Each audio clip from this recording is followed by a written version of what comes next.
has hablado sobre la singularidad y, bueno, el ser humano en su momento, cuando hace más de un siglo, pensaba y hacía el símil del ser humano como una máquina de vapor, ¿no? Ahora la hacemos como un ordenador. ¿No estaremos simplificando demasiado nuestra complejidad? Quiero decir, si no me confundo, ya llevamos unos años con el proyecto Cerebro Humano, ¿no? Y les está costando, ¿no? Al final hacer el mapa de cómo funciona el cerebro. ¿Cómo ves ese aspecto? Porque no estaremos simplificando todo demasiado. Como he dicho al principio, cuanto más sabemos, más conscientes somos del límite que tenemos con lo desconocido y más conscientes somos de que probablemente todavía es más grande lo que ni siquiera sabemos que no sabemos. Los seres humanos somos multidimensionales y además cada dimensión está relacionada con las demás.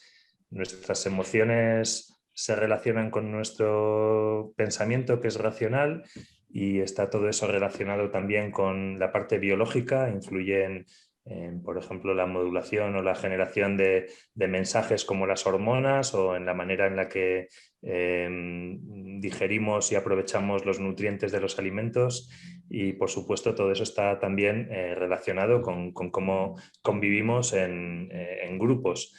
Además, sabemos que nuestro organismo, que es multicelular, no es únicamente un conjunto de células con el mismo genoma. Sabemos que somos multitud, sabemos que al menos por cada gen humano dentro de cada persona hay 10 genes que no son humanos y que no son genes que están ahí sobrándonos, sino que son totalmente imprescindibles.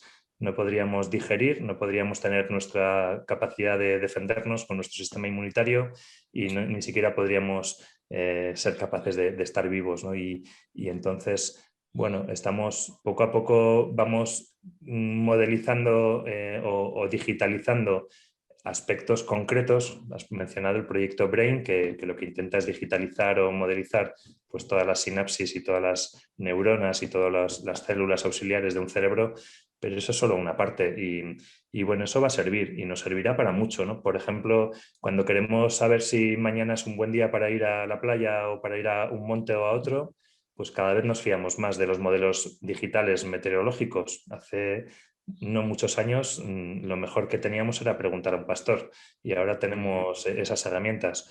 En un proyecto como la fabricación de una vacuna, hoy ya vemos que el diseño se puede hacer en días o en semanas y sin embargo tenemos que pasar meses o años haciendo pruebas pues, con todos estos ensayos que son obligatorios porque el estado del arte no nos permite digitalizar esa etapa. Estoy seguro de que dentro de 10 años la primera validación de una vacuna será totalmente digital, aunque luego sea necesario un estadio de pruebas en personas, ¿no? o en otros seres vivos. Y bueno, yo creo que vamos en las dos direcciones a la vez. Por un lado, cada vez tenemos más capacidad de entender ciertas cosas y eso mismo nos lleva a ser cada vez más conscientes de que no sabemos prácticamente nada.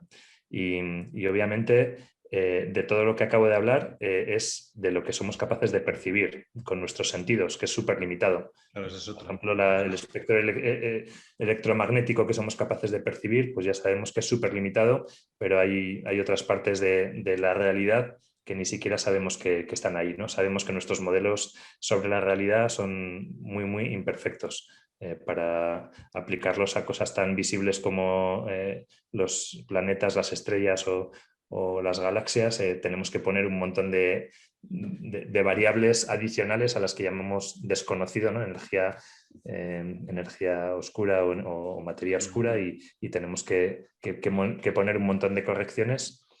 Así que bueno, yo sí que creo que por ejemplo, en la medicina del futuro inmediato, pues la fabricación de estructuras como puede ser la piel o los huesos o la fabricación de estructuras más complejas como los órganos, pues llegará a ser totalmente habitual. Ahora se está viendo como algo excepcional y como algo en el campo de la investigación, pero dentro de poco, pues poder sustituir un riñón imprimiéndolo con la genética de una persona, de manera que sea totalmente aceptada porque es parte de ese cuerpo, o un pulmón, pues será algo que podremos hacer, y un paso previo antes de imprimirlo será modelizarlo y tendremos cada vez más capacidad.